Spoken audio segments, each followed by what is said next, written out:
müsahibə mərhələsində, həm də ki, test mərhələsində ən azı 5-6 sualı rahatlıqla cavablandıra biləcəksiniz ki,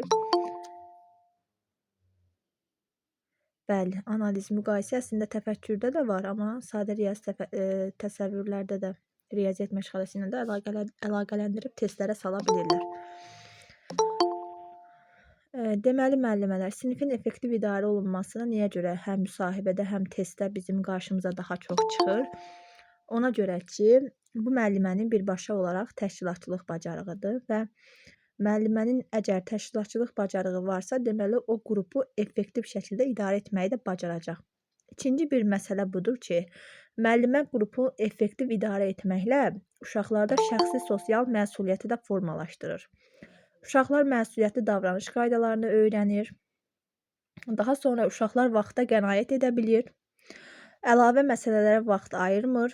Əgər bir müəllimə məşğələ zamanı düzgün şəkildə qrupunu idarə etmirsə, onda onun nə işi planlı gedəcək, nə uşaqların davranışı doğru düzgün bir şəkildə gedəcək. Bunun üçün də yəni qrupun effektiv idarə olunması çox önəmli bir mövzudur. Və ona görə də bizim istər test, istər müsahibə mərhələmizdə qarşımıza çıxa biləcək suallardan biridir ki, bu gün biz buna aydınlıq gətirəcəyik. Yəni müəllimə planlı olmasa, qrupda pərakəndəlik yaranacaq və həmin pərakəndəlik, məsəl üçün uşağın biri adicə müəllimə motivasiya quracaq. Motivasiyanı müəllimə qurduqdan sonra uşaqlardan biri deyəcək ki, mən su istəyirəm, digəri deyəcək, mən ayaq yoluna getmək istəyirəm və müəllimənin qurduğu bütün motivasiya bir növ məhv olmuş olacaq. Buna görə də biz qrupu effektiv şəkildə idarə etmək üçün müəyyən bir strategiyalardan istifadə etməliyik.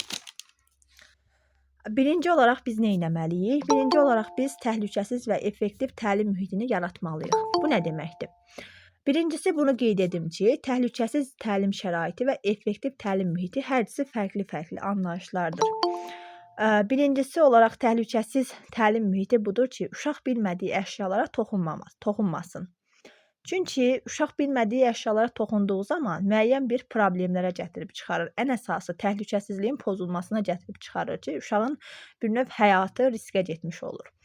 İkincisi budur ki, uşaq əgər əşyanı götürməyin qaydasını bilmirsə, məsəl üçün adicə bir şkafdır, şkafdan əşyanı götürməyin qaydasını uşaq bilmir. Neyniyəcək? Şkaf onun başını aşacaq, düzdürmü? Yəni, bütün bunları, bu qaydadır, prosedurlardır, hamısı bir növ uşağı həm də təhlükədən qoruyur, təhlükədən qorumaqla bərabər, həmçinin effektiv mühit də qurur. Yəni, effektiv mühit də deyəndə nədir? Artıq müəllimənin məşğələsi, təlim prosesi yerli yerində, qaydasında gedəcək ki, bu da bir növ həm təhlükəsiz, həm də effektiv təlim mühitinin yaradılmasına gətirib çıxarmış olacaq. Məsəl üçün, sizə qəbul tipli bir test deyim. Testdə deyəcək ki, qrupun səmərəli idarə olunması əgər varsa, onda mühit effektiv olmaya da bilər. Bu yanlışdır. İkinci bir testdə deyəcək ki, effektiv mühit olan qrupa qayda, prosedur ehtiyac deyil. Hər ikisi yanlışdır. Çünki effektiv qrupu effektiv edən elə qayda, prosedurdur. Ən effektiv, ən idarə oluna bilən qrupda belə hər zaman qaydaya, prosedura ehtiyac var. Bura qədər başa düşdükmü müəllimələr? Yəni, adicə sizə bir testin şərtini dedim ki, birdən qarşınıza çıxarsa belə bir test, birbaşa olaraq yanlışdır. Çünki dediyim kimi, ən belə idarə oluna bilən bir qrup olsun, ən belə səmərəli bir nəticə yönümlü bir uşaqlar olan qrup olsun, əgər siz o qrupda qaydadır, prosedurdur, gözləntidir, düzgün şəkildə qurmasanız, həmin qrup bir növ düzgün şəkildə təşkil olunmayacaq. İkinci bir məsələmiz təlim vaxtının idarə olunmasıdır. Yəni, qrupun idarə olunmasında, təlim vaxtının idarə olunmasının özünün çox böyük bir rolu var. Burada nə deməkdir? Müəllimə düzgün şəkildə təlim vaxtını ardıcıl şəkildə, vaxtında məşğələlərini bitirməlidir və istədiyi nəticəyə çatmalıdır. Bu o deməkdir. Sonra davamiyyətin yüksəldilməsində də qaydadır, prosedurdur, qrupun effektiv idarə olunmasının çox böyük rolu var ki, bir növ qaydadır, prosedurdur, uşaqda məsuliyyət hissini formalaşdırır. Məsuliyyət də nədir? Məsuliyyət də bir emosiyadır, bir hissdir. Əgər biz uşaqlarda məsuliyyət hissini formalaşdırsaq, onlar dərslərində də məsuliyyətli olacaq. Yəni belə bir şey deyim də, bir insanda məsuliyyət hissi varsa, o sadəcə dərsində yox, həyatı boyu o məsuliyyət hissi onunla bərabər gedəcək. Ola bilməz ki, bir uşaq məsuliyyətlidir, anasını eşidir, amma müəlliməsini eşitməsin. Yəni bunun üçün də bir növ bizim o qaydamız, prosedurumuz, gözləntimiz çox mühümdür. Buna görə də biz davamiyyətin yüksəldilməsində də qaydanın, prosedurun, gözləntinin rolu çox mühümdür. Belə ki, uşaq bu gün dərsə gəlməsə, məşğələyə gəlməsə, biləcək ki, o nələri itirir və həmin əsasla o itirdiklərini bir növ tuşlar demiş telafi etməyə çalışacaq və onu davamiyyətinin yüksəldilməsinə gətirib çıxardacaq. Daha sonra məsuliyyətin aşılanması var. Bu şəxsi sosial məsuliyyətdir. Ümumi sinifin, ümumi qrupun atmosferinin uşaqların daha şuurlu, daha məsuliyyətli yanaşmasına zəmin yaradır. Daha sonra nizamlı və əlaqələndirilmiş təlim prosesləri var ki, burada o deməkdir ki, hər şey ardıcıl, nizamlı, vaxtı-vaxtında, lazımı şəraitdə aparılır və əgər bir sinifin effektiv idarə olunması üçün biz əlaqələndirilmiş prosesləri deyiriksə, deməli burada bir-biri ilə qarşılıqlı asıllıq yaradan nələr olacaq? Terminlər olacaq.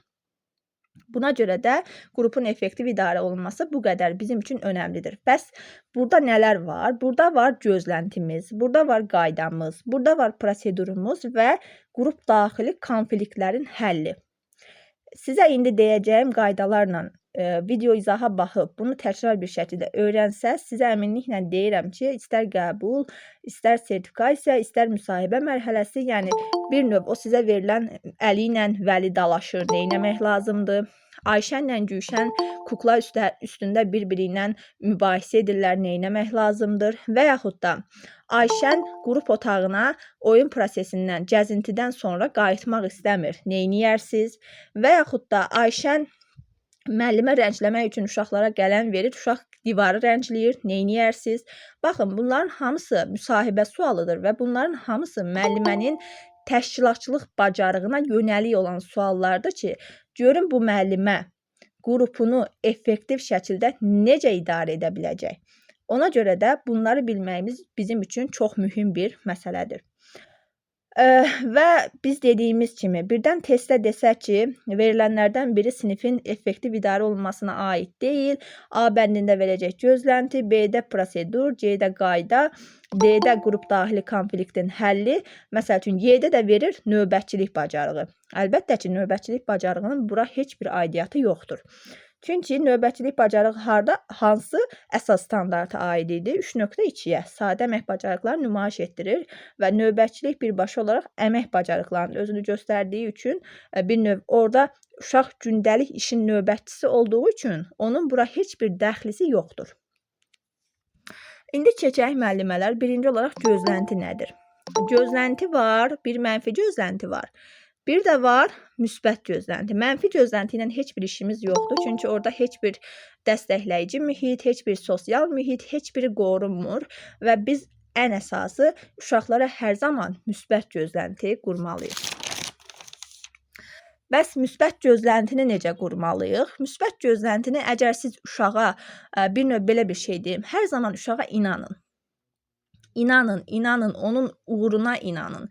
Yəni, bir uşağa motivasiya vermək istəyirsinizsə, ona hər zaman inanın. Sən seçim mi edirsən, mən sənə inanıram. Sən bir işi mi görmək istəyirsən, mən sənə inanıram. İndiki uşaqlarımızın, ümumiyyətlə bu gəncliyimizin evini yıxan həmişə bir münasibət var valideynlər tərəfindən ki, xalqın uşağı. Filan kəsin, peşman kəsin uşağı bunu belə edir, sən edə bilməzsən, səndə bu alınmayacaq. Bunlar hamısı nədir? Mənfi gözləntilərdir və mənfi gözləntilər uşaqda həmişə mühakimə olunmaq hissini formalaşdırır. Buna görə də biz nə etməliyik? Hər zaman uşağa inanmalıyıq, ona dəstək olmalıyıq. Bir insana inananda, motivasiya verəndə ki, bu səndə alınacaq, inanın o insan onu 2 qat daha sürətli və bir növ daha güclü bir şəkildə yerinə yetirir. Ona görə də gözləntini quranda hər zaman biz birbaşa olaraq uşağın emosional tələbatına təsir etdiyi üçün onu düzgün şəkildə qurmalıyıq və onu uşağa birbaşa olaraq ötürməliyik ki, o uşaq bir növ öz fəaliyyətini səmərəli şəkildə yerinə yetirə bilsin. Mən sənə inanıram. Mən sənə inanıram ki, sən tapşırıqlarını yerinə yetirəcəksən. Mən sənə inanıram ki, sən oyuncaqlarını yerinə yığacaqsan. Bunlar nədir? Bunlar hamısı bir növ mənim ona olan gözləntimdir. Və biz nəyə diqqət etməliyik müəllimələr? Bir çox müəllimələr gözlənti və rəyi qarışdırır. İndi mən sizə onların fərqlərini açar sözlərlə qeyd edəcəm. Birinci olaraq gözləntinin düzgün qurulması uşaq yönümlüdür. Yəni, mən burada uşaq yönümlü, demokratik təhsil mühitini qorumuş oluram. Daha sonra gözlənti yalnız verbal olur. Verbal, yəni sözlü şəkildə. Məsəl üçün, testdə deyəcək ki, gözlənti qeyri-verbal da ola bilir. Yanlışdır. Gözləntini yalnız biz dilimizlə, nitqimizlə, yəni şifahi formada, verbal bu deməkdir. Amma uşağa stimul verəndə, stimul başqa bir şeydir, gözlənti tamam başqa bir şeydir. Gözləntidə yalnız verbal gözlənti qura bilirik, amma stimul verəndə biz qeyri-verbal da, yəni gözümüzlə, uşağın başına bir növ o sığal çəkməklə biz orada stimul verə bilərik. Gözləntinin qurulması şəxsi inkişafı izləməyə aiddir. Yəni, gündəlik qiymətləndirməmizə aiddir. Çünki ən həssas, ən empatik qiymətləndirmə nə idi? Şəxsi inkişafı izləməkdir. Gözləntini qurarkən diferensiallığa ehtiyac var. Yəni, bir növ burada mən diferensiallığı qorumalıyam. Gözlənti ilə rəyin fərqi nədir desəz, gözlənti ümumi ola bilir. Ümumi ola bilir. Amma rəy mütləq və mütləq xüsusi olmalıdır. Yəni, spesifik olmalıdır. Gözlənti əvvəlcədən qurulur, rəy isə sonda verilir. Gözlənti daha çox uşaq yönümlüdür, rəylər isə inkişaf yönümlüdür. Yəni, uşağı rəy vasitəsilə biz inkişaf etdiririk. Gözlənti fəaliyyətlə bağlı olduğu halda, rəylər məqsədlə bağlı olur. Aydın oldu mu demək istədiklərim? Yəni, belə bir fərqləndirmək üçün sizin qarşınıza seçimlər qoyanda bu dediklərimin əsasında siz fərqləndirməyə apara bilərsiniz. Hər ikisinin ortaq cəhəti nədir bəs? Hər ikisi uşaq mərkəzlidir. Hər ikisi gündəlik qiymətləndirməyə aiddir. Sualınız var müəllimə? Hər ikisi səmərəli öyrənmə mühitində özünü göstərir. Yəni, bu şəkildə. Gözlənti yoxsa rəy uşaq haqqında doğru informasiya verir desək, əlbəttə ki, rəy. Nailiyyət baxımından hansı üstündür desək, əlbəttə ki, rəy. Çünki nailiyyətə, yəni məqsədə nə aparır bizi? Rəy aparır. Vaxtında verilməlidir rəy. Uşağın gələcək fəaliyyəti ilə bağlı istiqamət verir. Uşağa özgüvənlilik verir gözlənti. İdraki fəaliyyətə yönəlikdir rəy. Emosiyalar arasında kəskin bağ yaradır gözlənti. Qarşılıqlı olaraq aparılır rəy. Meyarları olur rəy. Bu şəkildə. Yəni, gözlənti ilə rəyin də fərqini bu şəkildə sizə izah etmiş oldum. Bura qədər sualınız varmı? Gözlənti və rəyə aid. Sual olan varsa versin, yoxsa davam edək. Yaxşı, davam edək. Bəs qayda nədir? Qayda əsasən bir növ gözləntidən yaranır. Yəni, qaydanın yaranmasına səbəb gözləntidir. Və qaydada nələr var? Qaydada biz birinci olaraq konkret qaydalar qoymalıyıq. Lakonik olmalı. Lakonik nədir? Yəni, qısa, dəqiq olmalıdır, aydın olmalıdır. Və qaydalar davranışla bağlı olmalıdır. Məsəl üçün, bir var mən deyim, dərsdə sakit otur. Bu nədir? Bu davranışa yönəlik bir qaydadır. Bir də var, mən idraki fəaliyyətə yönəlik qaydalar qoyum. Bu yanlışdır. Yəni, idraki fəaliyyətlə bizim bir işimiz yoxdur. Məsəl üçün, deyirəm ki, uşaqlar yaxşı oxumağı öyrənməlidir. Bu, düzgün bir qayda deyil. Bu, yadınızda qalsın. Yəni, qaydalar birbaşa davranışla bağlı olmalıdır. Heç bir davranış, daha doğrusu, heç bir qayda idraki fəaliyyətə yönəlik olmamalıdır. Daha sonra, qaydamız müsbət dildə olmalıdır. Qaydalar heç bir zaman inkar dildə olmamalıdır. Məsələn, otağı çirkləndirmə deməyə əvəzinə, çirkləndirmə nə deməkdir? Bir növ artıq orada uşağın şuur altına nəyi biz tətbiq edirik? Çirkliliyi. natəmizliliyi. Mən bunun əvəzinə nə etməliyəm? Necə bir qayda çıxarmalıyam? Məsəl üçün, otağı təmiz saxla. Bu daha qəşəngdir. Həm müsbət dildədir, həm də uşağın şuuraltısına bir mən istiqamət verirəm ki, nə etmək lazımdır. Bir var deyim, çirkləndirmə. Artıq orada çirk sözü olduğu üçün avtomatik uşaq beynində düşünür. Həm də onu bir qadağa kimi düşünür. Amma otağı təmiz saxla. Lakonik, qısa və çox gözəl bir qaydadır. Daha sonra qaçma əvəzinə yerində otur. Bir var deyim qaçma. Ümumiyyətlə biz insanlar elə bir necə deyim, adicə bir həkimə gedirik. Həkim bizə deyir ki, filan yeməkləri yemə. Onu mənə deyən kimi avtomatik mənim canım onu çəkir. Niyə görə? Çünki biz qadağalara meyilliyik. Və uşaqlar da bizim minimal formamız olduğu üçün onlar da nə edirlər? Bir növ qadağalara qaçırlar. Buna görə də biz qaydalarımızı nə qədər müsbət dildə etsək, uşaqlar o qaydalara daha çox riayət edəcək. Buna diqqət edirsiniz. Daha sonra dalaşmayın demirik, əvəzinə mehriban olun deyirik. Daha sonra uşaqlara biz nələr deyirik? Məsəl üçün, qaçma demirəm, yerinə deyirəm ki, yerimək lazımdır. Uşaqlar, baxın, yerimək lazımdır. Və qaydalar həmişə bir növ əmr formasında olmalıdır və qaydaları biz uşaqların özləri ilə birlikdə hazırlamalıyıq ki, insan ümumiyyətlə belədir ki, özünün iştirak etdiyi prosesləri daha davamlı şəkildə yerinə yetirə bilir. Məsəl üçün, mən bir prosesdə, bir layihədə iştirak edəndə o layihənin bir hissəsi olduğum üçün onu icra etmək mənə zövq verir. Eləcə də bu uşaqlar üçün də keçərlidir. Yəni, uşaqlarla birlikdə siz qaydanı müəyyən etsəz, o uşaqlar avtomatik özləri o qaydaları yerinə yetirməyə cəhd edəcəklər. Bu belə. Daha sonra qaydalarda biz şəkillərdən, illüstrasiyalardan istifadə etməliyik ki, əyani olaraq gördüyümüz hər şey bizim üçün daha yaxşıdır. Onu daha yaxşı şəkildə mənimsəyirik. Məsəl üçün, qrup otağının girişində qaydalar olan o şəkillərdən istifadə edə bilərsiniz ki, uşaq hər dəfə onu gördükdə o onun beyninə həkk olunur və şuuraltısına təsir edir. Buna görə də biz bir növ qaydalarda bunlara diqqət etməliyik. Və bir də qaydada nəyə diqqət edirsiniz müəllimələr?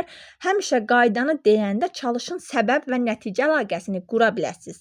Necə? Məsəl üçün, deyin ki, uşaqlar, şirniyyat yemək olmaz əvəzinə. Deyin ki, bax, Ayxan, şirniyyatı çox yesək, bizim dişlərimiz töküləcək. Artıq neynədim? Səbəb və nəticə əlaqəsini qurdum deyə, uşaq bir növ onu başa düşür. Amma bir də var, kör-köranə mən qaydalar qoyuram, səbəbini demirəm, nəticəsin nələrə səbəb ola biləcək demirəm. Artıq avtomatik onda uşaq onu yerinə yetirmək istəmir. Buna diqqət edirsiniz. Bir də qoyduğumuz qaydaların sayı çox olmamalıdır. Maksimum 3-5 qayda qoya bilərik. Bir də nəyə diqqət edirsiniz? Qrupa ilk daxil olduğunuz andan qayda, proseduru qoyursunuz. Əgər bir müddət keçəndən sonra siz o qaydanı, proseduru qoysaz, siz ciddiyyətsiz olacaqsınız. Uşaqlar sizə ciddi yanaşmayacaq. Və yaxud da əvvəllər sizi çox sevirdilərsə, artıq sizin onları çərçivəyə saldığınızı düşünüb, deyəcək ki, müəllimə, artıq mən səni sevmirəm. Səbəb nədir? Sən bizi çərçivələyirsən, qoymursan oyuncaqlarımızı dağıdaq, tökək və yaxud da şokolad yeyək. Niyə görə? Çünki sən qaydanı qrupa ilk daxil olandan qoymalıydın ki, uşaq onu əvvəlcədən görsün. Hər şey də belədir. Bizim üçün də bu belədir. Məsəl üçün, sizə deyirəm ki, saat 8-in yarısında bizim ödənişsiz təlimimiz var, düzdürmü? Bu qaydanı mən belə qoydum. Yəni, artıq vaxtı əvvəlcədən dedim. Və həmin vaxtda mən olmasam, qrupda. Siz mənə bir növ başqa cür deyəcəksiniz, müəllimə məsuliyyətsizdir, məsuliyyətsiz yanaşır. Yəni, bu şəkildə bizim üçün də bu keçərlidir. Daha sonra qayda pozulanda tətbiq edilən cəzalar var. Bu cəzalar nələrdir? Əlbəttə ki, ədalətli cəzalar olmalıdır. Yəni, hər hansısa bir sözlü şiddət və yaxud da bullying, yəni ola bilər ki, sözlü bullying, ola bilər ki, fiziki bullying, heç birinə yol verilməməlidir. Necə cəzalar olmalıdır? Ümumiyyətlə, burada var, bir şəxsi sosial məsuliyyət var. Bir də demokratiya, insan hüquqlarına hörmət var. Şəxsi sosial məsuliyyət deyəndə nəyi nəzərdə tuturam? Biz onu icra etməyən uşaqlar üçün cəza veririk. Yəni, uşaq şəxsi sosial məsuliyyəti başa düşmürsə, onu yerinə yetirmirsə, mən ona cəza verirəm. Amma necə cəza verirəm? Əlbəttə ki, ədalətli cəza verirəm. Yəni heç bir zaman bayaq dediyim kimi heç bir sözlü şiddət, fiziki şiddət, bullying heç biri olmamalıdır. Yəni bir növ demokratiya, insan hüquqları, uşaqların hüquqları, uşaq yönümlü təhsil sistemi qorunmalıdır əlbəttə ki. Amma demokratiya, insan hüquqları deyəndə nəyi nəzərdə tuturam? Mən artıq burada cəza vermirəm. Burada uşağa stimul verirəm. Məsəl üçün, uşağa deyirəm ki, gəlin uşaqla rəsm çəkək. Uşaq deyir ki, mən rəsm çəkmək istəmirəm. Mən burada ona necə cəza verim? Cəza vermirəm. Sadəcə nə edirəm? Demokratiya, insan hüquqlarına hörmət edib, ona o sahəyə qarşı maraq oyadıram. Onu cəlb edirəm. Bir növ cəlb etmək, maraq oyatmaq nə idi? Uşaq yönümlü prinsipi idi. Yəni bunu qoruyuram və uşağın diqqətini cəlb edirəm. Burada cəza yoxdur. Amma cəzanı nə zaman verirəm? Məsəl üçün, uşaq evə bir tapşırıq vermisiniz, rəsm vermisiniz, onu tamamlamağı. Uşaq rəsmi tamamlamır. Mən bu zaman ona cəza verə bilərəm. Necə cəza verə bilərəm? 2 dənə şəkil. Bunu rəngləməmisən, artıq bax, bu 2 şəkildə bu səfər sən rəngləməlisən. Belə cəza verirəm. Və yaxud da uşaq yoldaşları ilə əməkdaşlıq. Məsəl üçün, stola boyanı dağıdır uşaq. Uşaq boyanı dağıdır, amma mən deyirəm ki, bunu özün təmizləməlisən. Artıq bu bir növ cəzadır, amma xoş bir cəzadır. Uşaq orada həm də nəyi öyrənir? Bir növ əməyi də öyrənir. Düzdürmü? Bəli, oyuncaqları dağıdıbsa yığışdır. Yəni, bu şəkildə ədalətli bir cəzalar vermək lazımdır. Bu da bizim oldu ədalətli cəzalarımız. Yəni, qaydaları uşaq pozarsa tətbiq edilən cəzalar hər zaman ədalətli olmalıdır. Qayda nümunəsi də deyim sizə. Məsəl üçün, təlimatlara qulaq as, əməl et. Görürsünüzmü? Bir əmr var. Bir əmr orada özünü göstərir. Sakit otur, dərsə diqqət et. Başqalarının fikrinə hörmət et. Yəni, bu şəkildə. Bunlar bizim qaydalarımızdır.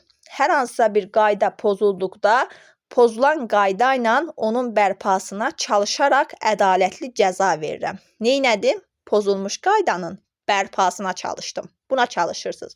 Uşaq hansı qaydanı pozursa, çalışırsınız ki, həmin qayda ilə uşağa cəza verəsiniz. Və bunun vasitəsilə də uşaqda şəxsi sosial məsuliyyəti formalaşdırmış olursunuz. Daha sonra keçirik prosedura. Prosedur nədir? Qaydanı veririk. Məsələn, əl yuma qaydasıdır.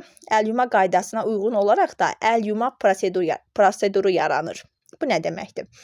Əl yuma qaydası nədir? Məsələn, uşaqlar yeməkdən əvvəl nə etmək lazımdır? Əlimizi yumaq lazımdır. İndi gəlin əlimizi yuyaq. Artıq burada nəyə keçid edirəm? Prosedura. Yəni, bir növ nə etdim? Birinci qaydanın əsasında artıq bir ardıcıllıq, bir prosedur, algoritm yaranmış oldu. Baxın, prosedur da budur. Bəs gözləntini necə quraram? Məsəl üçün, mən bilirəm ki, sən təmizkarsan və gigiyenana diqqət edirsən. Gördünüzmü? Həm qaydanı, həm proseduru, həm gözləntini eyni bir şeyin üzərindən qurmuş oldum. Qaydan bu oldu ki, uşaqlar yeməkdən əvvəl nə etmək lazımdır? Əlbəttə ki, əllərimizi yumaq lazımdır. Daha sonra keçirəm, hansı ardıcıllıqla əllərimizi yuyuruq? Əvvəlcə qollarımızı çirməliyirik, daha sonra kranta yaxınlaşırıq, suyu açırıq və əllərimizi yuyub, daha sonra dəsmalla əllərimizi qurulayırıq. Bu da bizim oldu nəyimiz? Prosedurumuz. Bəs gözləntini necə qurardım? Mən bilirəm ki, uşaqlar, siz təmizkarsınız. Siz gigiyenanıza diqqət edirsiniz və yaxud da mən bilirəm ki, Ayxan təmizkardır. O, öz gigiyenasına diqqət edir. Artıq bununla da mən düzgün şəkildə gözləntimi qurmuş oldum. Bu da belə. Prosedurda nəyə diqqət edirsiniz? Öyrədirik, möhkəmləndiririk və öyrədirik, məşq etdiririk, daha sonra isə möhkəmləndiririk. Öyrətmək nədir? Məsəl üçün, prosedurun nə olduğunu uşağa izah edirsiniz. Bunun vasitəsilə uşaq öyrənir. Daha sonra məşq etdirirsiniz, yəni bacarığa çevirirsiniz. Ardıca da möhkəmləndirib vərdişə çevirirsiniz. Bu da olur bizim prosedurumuzun ardıcıllığı. Daha sonra prosedurlara aid də kim nümunə çəkmək istəyər? Kim çəkmək istəyirsə bir neçə prosedura nümunə çəksin. Axşamınız xeyir. Hər vaxtınız xeyir. Necəsiz müəllimə? Deyə bilərəm. Bəli, deyin. Şükür babatı, bütün müəllimləri də salamlayıram. Aha. Allah sənin açıqlığı versin. Amin cümləmizə. prosedur məsələn uşağa deyirsən ki, əlini məsələn uşaq dərsi gecikib də, elə deyil. Aha. O uşaq dərsə gəlir, gecikdiyi halda girirsə sakit şəkildə gedib oturmalıdır. Bu Bəli. ən çox da bizim universal üsula aiddir də. Ənənəvi üsulda uşağı biz danlayırdıq, küşdə Bəli. saxlayırdıq ki, sən planda, amma prosedurda indiki yəni ünümlü universal təhsildə. öyrənmə dizaynında bunu eləmək olmur. Uşaq gəlir, sakitcə oturmalıdır yerində, dərsi dinləməlidir qaldığı yerdə. Doğrudur, Bu bəli. belə. Doğrudur. Buradakı müəllimə, incə siz dediniz, gözlənti ilə qayda, hansı verbal, hansı qeyri-verbal idi, onu dediniz, eşitmədim Aha. tam. Gözlənti yalnız verbal olur. Amma stimul verdiksə əgər uşağa stimul verəndə qeyri-verbal stimullar da verə bilərik. Məsəl üçün əlimizlə belə o baş barmağımızı qaldırıb əlasan, əlasan və yaxud da başına sığal çəkmək bunlar stimul verməkdir. Amma O gözləntidə ancaq qaydada tətbiq olunur da. Məsələn, uşaq koridorda qaçırsa surətli, uşağa demək olmaz da qaçma. Deyirsən ki, yavaş yerirsən, sənin məsələn bir bədəninin harasınasa xətər dəyməz falan filan belə. Bəli. Artıq qaydada Onda da məsələn əl çəkirsən, onda da olur o qeyri-verbal, elə deyil. Bəli. Yəni bir növ mən stimul verəndə uşağa qeyri-verbal şəkildə yanaşa bilərəm. Amma biz gözləntidə qeyri-verballıq olmur, yəni. Biz orada yalnız şifahi nitq vasitəsilə uşağa artıq gözləntimizi qururuq. Bu da olur bizim gözləntimiz. Bir də ki, prosedur 21 gün ərzindən gec olmayaraq da keçirilməlidir. Ümumiyyətlə bütün vərdişlər 21 gün çəkir. Həmçinin bu uşaqlarda da belədir ki, 21 gün ərzində biz artıq onları prosedurlara öyrəşdirmiş oluruq. Bir qrup insanların elə bir ki, alqoritmidir də o, yəni spesifik alqoritmidir. Yəni necə proseduru uşaq hər gün müəllim tətbiq eləməlidir ki, əgər proseduru tətbiq eləmirsə, heç o dərsin də axı nəticəsi olmaz. Doğrudur, bəli. Təşəkkür edirəm Günay müəllimə, çox sağ olun. Fikirləriniz üçün var olasınız. Daha sonra müəllimələr, qayda ilə prosedurun fərqi nədir? Qayda davranışla və təhlükəsizliklə bağlıdır. Prosedurlar isə işlərin sistematik şəkildə yerinə yetirilməsi üçündür. Yəni bir ardıcıllıq üçündür. Bir planlı nəticə yönümlülük üçündür. Cəza və nəticə tətbiq olunur qayda pozulduqda. Amma prosedurda cəza yoxdur. Mən əgər proseduru yerinə yetirmirəmsə, deməli bir növ nəyi məndə onu tam şəkildə başa düşməmişəm, ya məşq etdirməmişəm, ya da möhkəmləndirməmişəm. Yəni buna görə bunlara diqqət etmək lazımdır. Qaydanı həyata keçirmək üçün bizə prosedur lazımdır. Gündəlik həyatdan məsələn mən saat 8-də işdə olmalıyam. Bu mənim qaydamdır.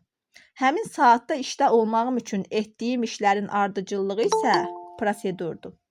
Aydın oldu mu? Yəni bu bir növ qaydanı həyata keçirmək üçün bizə prosedurlar çox mühüm bir rol oynayır.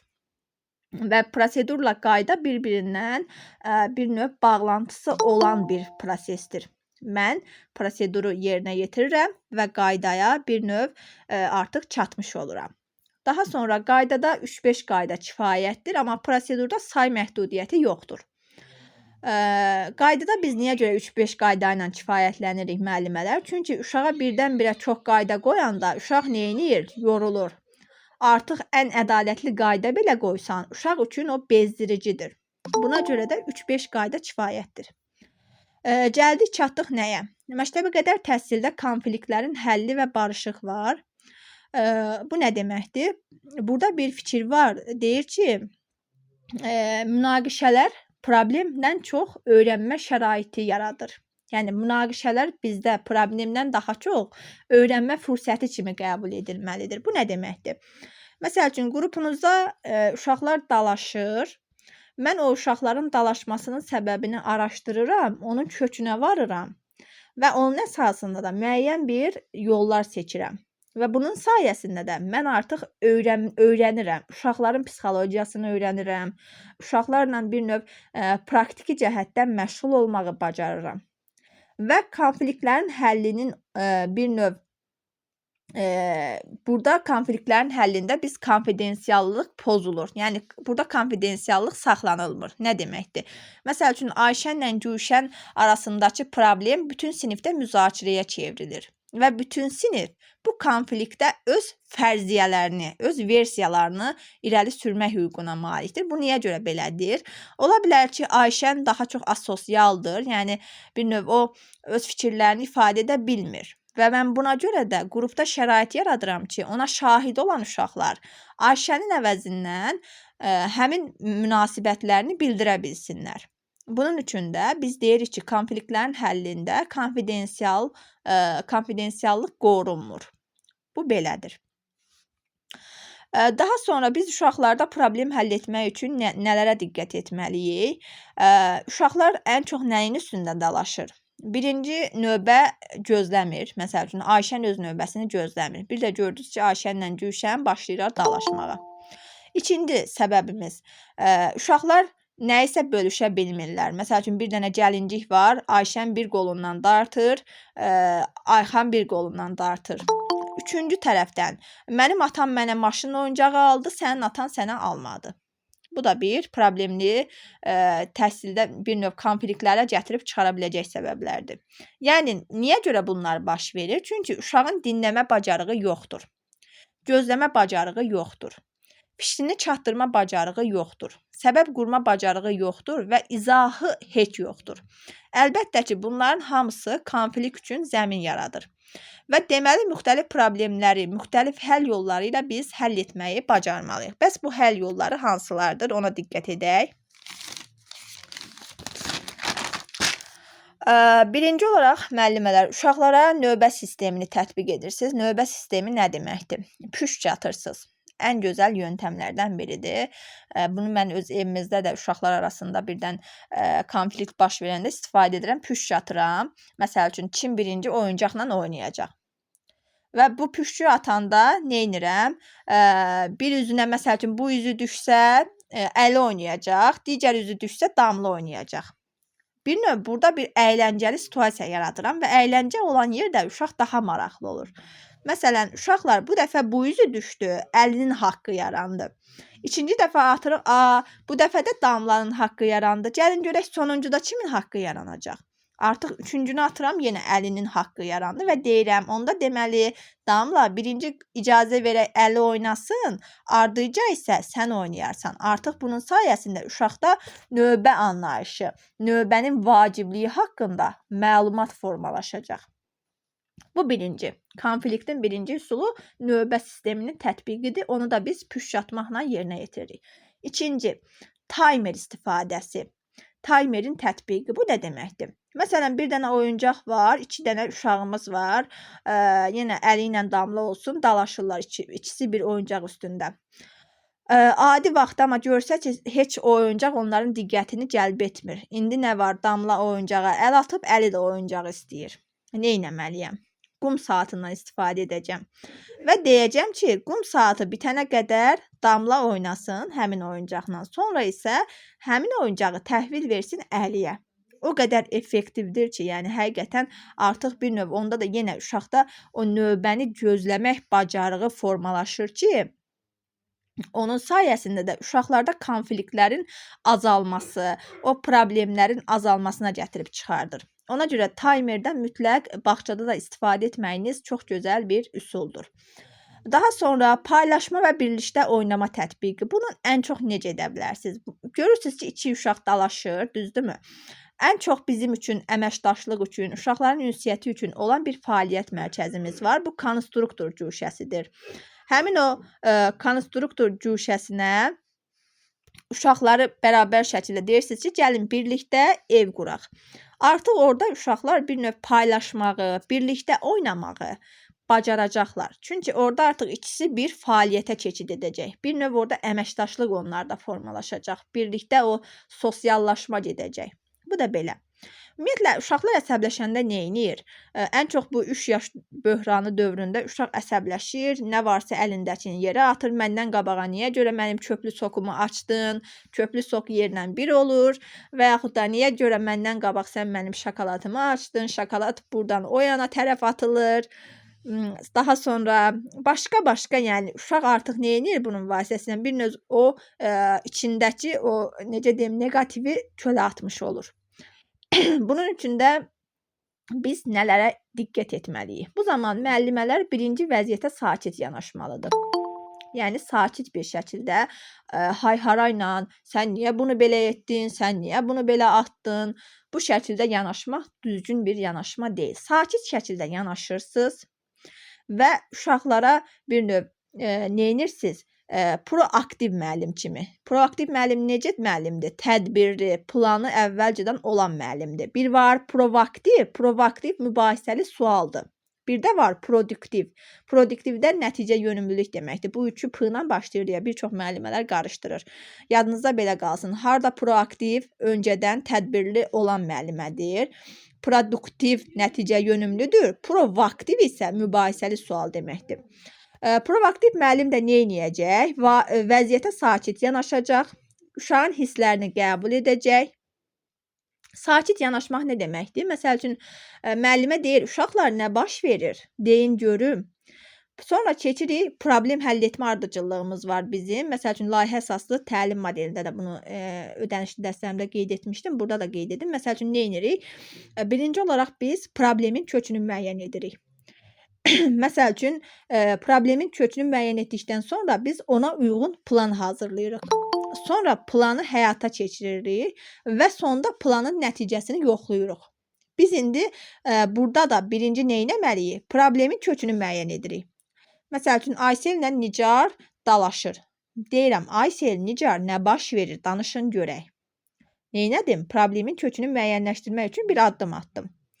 Nicar deyir, müəllimə, anam mənə kukla alıb, Aysel də onu mənim əlimdən almaq istəyir. Amma axı bunu mənə anam alıb, mən vermək istəmirəm. Ona niyə verim ki? Ondan sonra keçirəm mən Ayselə sual verməyə. Aysel, qızım, niyə sən zorla almaq istəyirsən kuklanı? O da deyir, müəllimə, mən də oynamaq istəyirəm axı. Nicara keçirəm. Nicar, demişdik axı, oyuncaqları paylaşmaq lazımdır və ən azından sən onu Ayselə baxmaq üçün verməlisən. Qoy o oyuncaqla tanış olsun, daha sonra onsuz da onu sənə qaytaracaq. Müəllimə, axı Nicar məndən xahiş etmədi. Sonra keçirəm Nicara. Nicar, qızım, niyə xahiş etmədin? Neynirəm? Yenə gördüyünüz kimi çox sakit, təmkinlə uşaqların hisslərini yoxlayıram, problemi həll etməyə çalışıram. Nicar da deyir ki, müəllimə, yadımdan çıxdı, üzr istəyirəm. Mən də deyirəm ki, Nicar, xahiş elə görüm Ayseldən.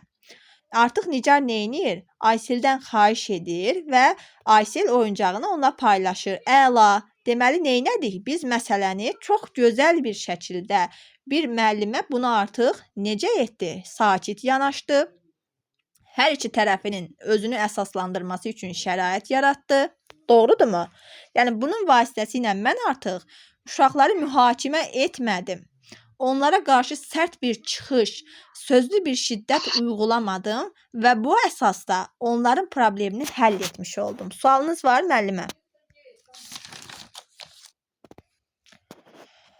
Yəni, belə. Bu da oldu bizim problemli vəziyyətləri həll etməyimiz. Qrupun effektiv idarə olunması budur, müəllimələr. Yəni, bunları bilsəz, rahatlıqla qəbulda bir 5-6 sualınız, situasiya tipli suallarınız cavablandırılacaq. Amma bunu bilməyən müəllimə nə qrupun effektiv idarə olunması, nə təşkilatçılıq bacarığı heç birini qəbulda yaza bilməz. Çünki qrupun effektiv idarə olunması birbaşa olaraq müəllimənin təşkilatçılıq bacarığından çox şey tələb edir. Müəllimə təşkilatçılıq bacarığı çox yüksək səviyyədə olmalıdır ki, o qaydasıdır, prosedurudur, gözləntisidir, hər birini yeri yerində və düzgün şəkildə qura bilsin. Bu belə. Bura qədər sualınız var? Sualı olan varsa versin.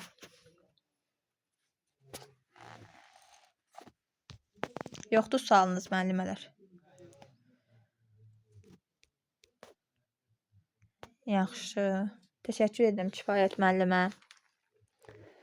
Daha sonra sizə çəkək bir-iki trio vermək istəyirəm, müəllimələr. Deməli, triolarım nədən ibarətdir? Birinci olaraq sizə qeyd etmək istəyirəm ki, qiymətləndirmə zamanı müəllimələr nə kimi səhvlərə yol verə bilər. Kim bilirsə, səsi açsın, cavablandırsın. Qiymətləndirmə zamanı müəllimələr nə kimi yanlışlıqlara, səhvlərə yol verə bilər?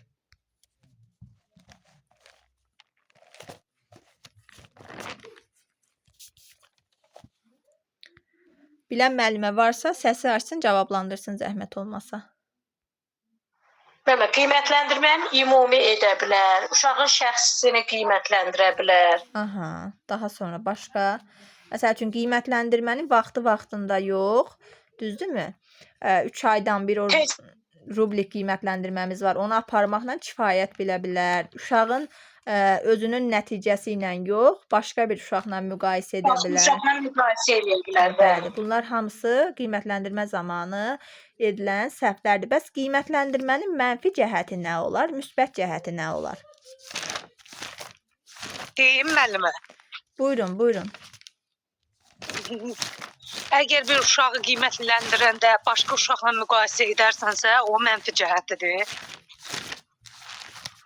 Yox, o qiymətləndirmə zamanı edilən səhvlərdir. Qiymətləndirmənin mənfi cəhəti budur ki, bütün insanlar, istər valideyn olsun, istər müəllim olsun, istər uşağın özü olsun, nəticəyə köklənir. Perfeksionizm deyirik biz ona.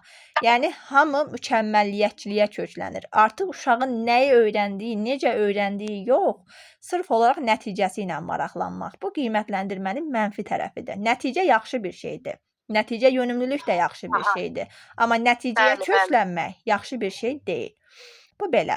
Amma nailiyyətləri qiymətləndirmədə inkişaf getmir. Bəli. Qiymətləndirmənin müsbət cəhəti də odur ki, mən uşağın inkişafından, onda inkişafın necə getməsindən birbaşa olaraq xəbərdar oluram. Bu qiymətləndirmənin müsbət tərəfidir. Amma mənfi tərəfi də dediyiniz kimi də. Bəli. Perfeksionizm. Ha, bildim. Səsimi yox verir müəllimə. Mən də səsimi yox verdi. Bu belə.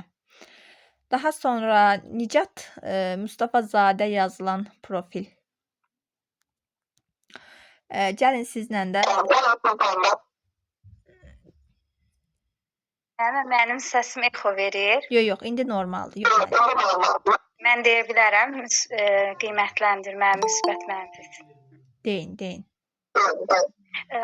Müsbət qiymətləndirmə uşağın həm biliyi, həm bacarığını qiymətləndirməliyik. Məqsədə uyğun meyarlara verməliyik. Uşağın özü ilə, yəni öz fəaliyyəti ilə, yəni müqayisə etməliyik də. Amma mənfi isə çox meyar verdikdə, uşağın şəxsi keyfiyyəti ilə müqayisə etdikdə, başqa qrupdakı uşaqlarla müqayisə etdikdə, bu zaman yəni mənfi qiymətləndirmə olur. Doğrudur. Qiymətləndirdikdə məsəl üçün, yəni uşağı hər tərəfli biz qiymətləndirməliyik də, yəni ki, şəxsisinə görə yox, onun ancaq qrupdakı, yəni fəaliyyətinə görə biz qiymətləndirmə aparmalıyıq. Doğrudur. Təşəkkür edirəm. Çox sağ olun. Siz sağ olun. İndi müəllimələr, səsi bağlayın, zəhmət olmasa müəllimə. Səsim yenə exo verdi. Aha. Deməli müəllimələr, sizə bədii təfəkkürlə əlaqədar bir neçə teo verəcəm. Şeir, nağıl, bir də hekayəyə aid açar sözlər deyəcəm, qeyd edərsiniz. Dəftərinizi açın, şeir yazın, nağıl yazın, hekayə yazın. Hər birinin aşağısından açar sözləri qeyd edəcəm ki, imtahan mərhələsində qarşınıza çıxa biləcək bir məqamlardır. Bunları qeyd edərsiniz. Və yaxud da dərsdən sonra video qeyd YouTube-a yerləşəndən sonra oradan da baxıb qeydlərinizi götürə bilərsiniz. Amma çox xahiş edirəm, kanala abunə olmayanlar kanala abunə olsunlar və mənə dəstəyinizi bu şəkildə göstərə bilərsiniz. Birinci olaraq müəllimələr, şeir var, nağıl var, hekayə var və biz hər üçünü bədii təfəkkür məşğələsində birbaşa olaraq onlara istinad edirik. Şeirdə hansı psixi proses öndə olacaq? Əlbəttə ki, hafizə. Yəni şeir birbaşa olaraq hafizənin möhkəmlənməsinə, onun inkişafına təkan verir. Nağılda bəs hansı psixi proses olacaq? Əlbəttə ki, təxəyyül. Hekayədə bəs, hekayədə isə təfəkkür. Birinci olaraq bunlara qeyd edin. Şeirdə hafizə, nağılda təxəyyül, hekayədə təfəkkür. Daha sonra şeiri biz əzbərləyirik, nağılı biz qururuq, hekayəni biz səhnələşdiririk və öyrədicidir hekayə. Daha sonra şeir nəzmdir, Nağıl bir növ simvolik oyundur.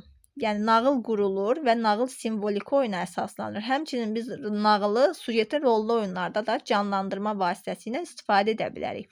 Hekayə isə məntiqi sözlü təfəkkürdür birbaşa olaraq və nəsrdir. Bəli, nəsrdir. Hekayə nəsrdir. Daha sonra şeirdə var intonasiya, qafiyələnmə. İntonasiya və qafiyələnmə birbaşa olaraq şeirə aiddir. Nağılda var əyani obrazlı təfəkkür. Nağılda var ekspressivlik. Nağılda var uydurma. Nağılda var proqnozlaşdırma. Nağılda var intuisiya. Nağılda var axıcılıq. Vsyo. Bu nağıl, burada şeir. Bəs hekayədə nələr var? Hekayə daha ağır məzmunludur. Dramlaşdırılmış oyun bura aiddir. İctimai-siyasi hadisələr, ictimai-siyasi bayramlar hamısı birbaşa olaraq hekayədədir. Niyə görə hekayədə desəz? Çünki hekayə daha çox reallığı əks etdirir və ictimai-siyasi hadisə və ictimai-siyasi bayramlar da daha çox reallığı əks etdirdiyi üçün biz hekayəni bura götürürük. Hekayədə daha sonra var reallıq və gerçəklik. Bunlar da oldu bizim şeir, nağıl, hekayənin fərqləri. Bunları bilsəz, düzdür, indi bədii təfəkkür məşğələsini mən gələn dərslərimizdə inşallah tam şəkildə sizlərə izah edəcəm. Yenə belə açar sözlərlə, sadə dildə, amma indilik bu qeydlərinizi götürərsiniz. Bu belə. Daha sonra keçək, biraz sual-cavab edim sizi. Kim sual-cavabda iştirak etmək istəyirsə, əlini qaldırsın, başlayaq.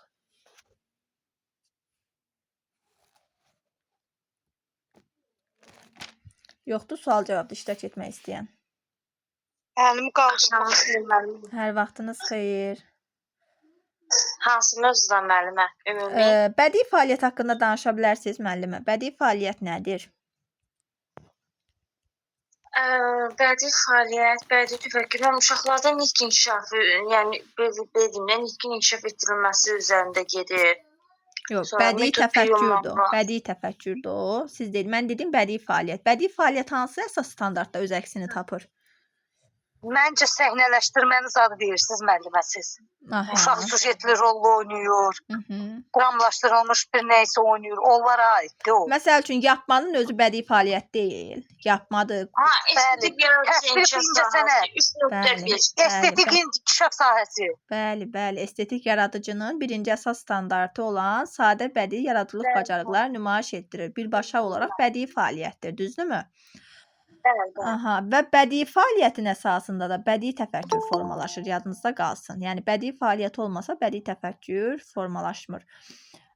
Bədii fəaliyyətdə bəs rəsm nə olar? Rəsmdə bədii fəaliyyətin Aha. 3.1, 3.1-2 standartlarında əsas. Məsəl üçün ilk əsas rəsmi standart. əyani obrazlıya götürək, yoxsa əyani əməli təfəkkürə götürək? Yəni obraz, nə müəllimə? Aha, niyə görə əyani obrazlıya götürdünüz? Səbəb nədir? Çünki orada artıq əyani əməli təfəkkür artıq uşaqlarda necə deyim, əşyalarla yəni hissə-həyəci dövrdür də. Amma bədii təfəkkür deyəndə artıq rəsm deyəndə uşağın əlində nəsə bir əşya olur. Yəni o Yox, istifadə bədii edə ona görə yox, əyani əməli deyil. Rəsm əyani obrazlıdır. Niyə görə? Çünki uşaq əyani beynindəkiləri obraz dedim Bəli, mən. bəli. Yəni deyirəm ki, əyani obraz Aha. ona görə ki, artıq uşaqda əyani obrazı 3-4 yaşından formalaşmağa başlayır da. Yəni uşağın əlində hər hansı bir necə deyim, Mhm. forması, rəngi, Yox, ona görə yox. İnsan beynində canlandırdığını vərəqə köçürür. Yəni obrazlı budur. İnsan düşünür, düzdürmü? Rəsmdə nə edirsiniz? Birinci olaraq onu beyninizdə canlandırırsınız. Ardıca da onu rəsmə köçürürsünüz. Buna görə yəni obrazlı deyirik. Amma desəm ki, uşaqlar yapma vasitəsilə insan yapır. Artıq burada nədir? Burada əyani bir əməli bir fəaliyyət var, düzdürmü? Uşaq qayçı ilə işləyir, əyani əməli fəaliyyəti, düzdürmü? Uşaq konstruktor, quraşdırma fəaliyyəti ilə məşğuldur. Birbaşa olaraq əyani əməli fəaliyyətdir. Bəs müəllimə, əyani əməli fəaliyyət sensor inkişafda, sensor təcrübədə, yoxsa sensor tərbiyədə, sensor mədəniyyətdə, sensor etalonda hansında rolu var?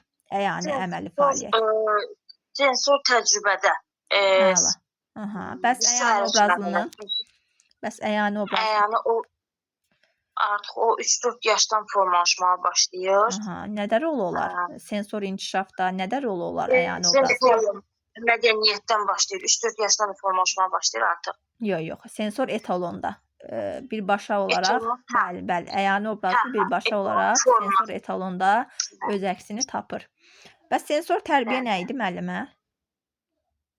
Sensor tərbiyə səhv etmirəmsə Uşinskinin adı ilə bağlı idi. Nə idi sensor tərbiyə? Hansı yaş dövrünü əhatə edir? Sensor tərbiyədə uşaq təkmi fəaliyyət göstərir, yoxsa onu tərbiyə edən mi var? Sensor təcrübədə təkdir. Heç bir kəsin belində bir iştirakı olmadan. Amma tərbiyə deyiriksə artıq burada ikinci bir şəxs var. Bəli. Sensor tərbiyə, yəni səhv etmirəmsə bir yaş yadımdan çıxdı. 2-3 yaş, 2-3 yaş. Sensor Üç tərbiyə yaş, 2-3 hə, yaşdır. Bəli, 2-3 üç yaş yaş, əhatə bəli. edir və sensor tərbiyədə müəllimənin rolu aktivdir ki, müəllimə Rolu var, artıq, bəli, uşaqda sensor inkişafı istiqamətləndirir, inkişaf etdirir, gücləndirir. Doğrudur. Nitqin formalaşmasına ən çox təsir göstərən psixi proses nə olar? Psixi proses, nitqə, təfəkkür, Ünsiyyət. Ünsiyyət deyə bir psixi prosesimiz var. təfəkkür, Çaşdım. təfəkkür, Məntiqi sözlü təfəkkür. Ünsiyyət bizim tələbatımızdır. Ünsiyyət bizim psixi prosesimiz deyil. Düzdürmü? Müəllimə çaşdım, üzrlüsən. Üzürlü düşməniniz olsun ay müəllimə. Yaxşı. Bəs təfəkkürlə təxəyyülün fərqini necə ayırd edək? Təfəkkür belədir ki, belə deyim də, məsələn, mən uşağa verirəm, hər hansı bir əşyaları göstərirəm. Məsəl üçün, deyirəm ki, bu əşyada bunun oxşar fərqli cəhətlərini tap, ikisinin oxşar, ikisinin ortaq fərqini. Amma təxəyyüldə uşağa artıq yaradıcılıq verirəm. Yəni, özündən nəsə bir ideya fikirləşsin, məsələn, kreativlik. Deyirəm ki, məsələn, bundan nəsə düzəlt, yarat. Uşaq artıq fikirləşir, təxəyyülünü işə salır. Yəni, özündən nəsə bir. Amma təfəkkürdə mən artıq olanı fərqini istəyirəm, göyətdə oxşarına. Yaxşı bir məqama toxundunuz. Təfəkkürlə qavramanın fərqi nə olar?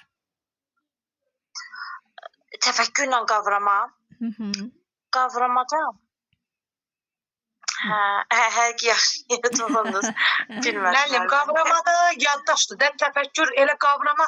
Orada deyirdik ki, müəllim. Qarışdırdınız müəllimə. Qavrama bilirsiniz nədir? Qavrama budur ki, bu gün məsəl üçün siz hal-hazırda bu dərsi qavramağa çalışırsınız.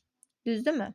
Bu qavramadır. Bəli. Birinci olaraq qavrayırsınız, ardınca təfəkkür. Yəni qavradığımın əsasında mən artıq onu təfəkkürümdə yerləşdirəndən sonra nə edirəm? Artıq təfəkkür vasitəsilə bilirəm ki, təxəyyüllə təfəkkürün fərqi nədir, oxşarlığı nədir? Bu təfəkkürdür. Amma qavrama onu dərk etməkdir, Qavrama hafizə anlamaqdır. deyil, yadda saxlamaq Yox. Hafizə başqadır, qavrama başqadır. Qavrama kiçik yaşlarda, 0-2 yaşı, tək oyun dövrü, əşyəvi manipulyativ dövr bu dövrü əhatə edir. Amma hafizə, siz dediniz, hafizə tamam başqa bir prosesdir. Əzbər saxlamaq, o şeiri zaten. Bəli, əzbərçilikdir, yadda saxlamaqdır, yadına salmaqdır, uzun müddətli hafizə, qısa müddətli hafizə. Ümumiyyətlə, hafizəni mən yadımda belə saxlamışam ki, qulaq. Harda qulaq varsa, bir növ eşidirəm və onu yadımda saxlayıram. Müəllimə nəyə görə dedim, Rüsayın sözünüzü kəsdim. Orada bir dənə oxumuşduq, dedi ki, əgər testə düşsə hafizə götürün, qavrama düşsə qavrama götürün. Mən ona görə sualı... Yox, fərqli-fərqlidir. Daha doğrusu mən sualı düzgün verə bilmədim. Fərqli proseslərdir Günay müəllimə. Qavrama tamam fərqlidir, hafizə tamam fərqlidir. Qavrama budur ki, qavramanın duyğu ilə də əlaqəsi var. Birinci olaraq mən bir əşyaya toxunuram, duyuram, duyduğumun əsasında da onu qavrayıram. Məsəl üçün, uşaqdır, sobaya əl vurur, birinci olaraq onu duyur. Həmin duymağın əsasında da qavrayır ki, sobaya əl vurmaq olmaz. O cızzadır. Başa düşdünüz nə demək istəyirəm? Qavramaq onu anlamaqdır, dərk etməkdir. Və qavrayandan sonra da mən artıq tutaq ki, soba ilə bıçağın fərqini bilirəm. Analiz edirəm, təhlil edirəm, səbəb nəticə... müqayisə edir. Bəli, bu artıq təfəkkürdür. Amma qavramada mən dərk edirəm, anlayıram. Onun əsasında da məndə təfəkkür psixi prosesi onun bünövrəsini qavrama qoyur. Onun ardınca da məndə təfəkkür gedir və təfəkkürün əsasında da mən artıq fərqləndirə bilirəm. Analiz, sintez. Analiz nədir? Parçalama. Sintez nədir? Birləşdirmə. Analiz bir növ Mən onu parçalayıram, təhlil edirəm. Amma sintez də isə artıq o parçaları birləşdirib vahid bir hala gətirirəm. Bu belə. Bu belə. Daha sonra danışaq biraz da biz nədən? Məsəl üçün, əyani əməli təfəkkür, bir də əyani obrazlı təfəkkür. Əyani əməli... Əyani... Hansı müəllimə? Mən deyəcək ki, danışın. Əyani siz danışın. Müəllim danışırsa, buyursun. Niyə danışmaq istəmirsiniz? Danışın. Yox, danışın. Danışın. Fərqi nədir? Mən dinləyirəm də. Bilmədiyim nə soxum. Danışın. Əyani əməli təfəkkür budur ki, belə deyim, bir növ Piaget'in hissi sensomotor mərhələsinə əlaqələndirsək, uşaqların əşyalarla əşya manipulyasiya dövrdə belə deyək. Uşaq əşyalarla. Amma əyani obrazlı 3-4 yaşından formalaşmağa başlayır. Həm də bu dövrü biz nə dövrdə adlandırırdıq? Əşya manipulyativ dövr deyirsiniz, yoxsa tək oyun dövrü? Yox,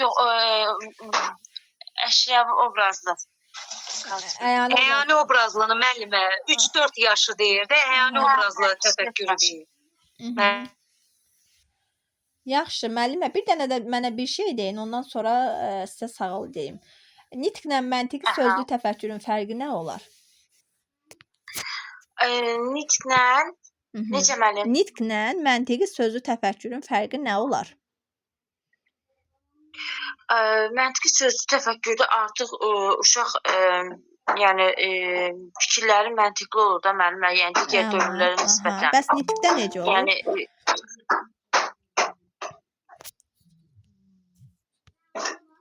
tam o qədər də inkişaf etməmiş, yəni uşağın fikirləri, ümumiləşdirmələri.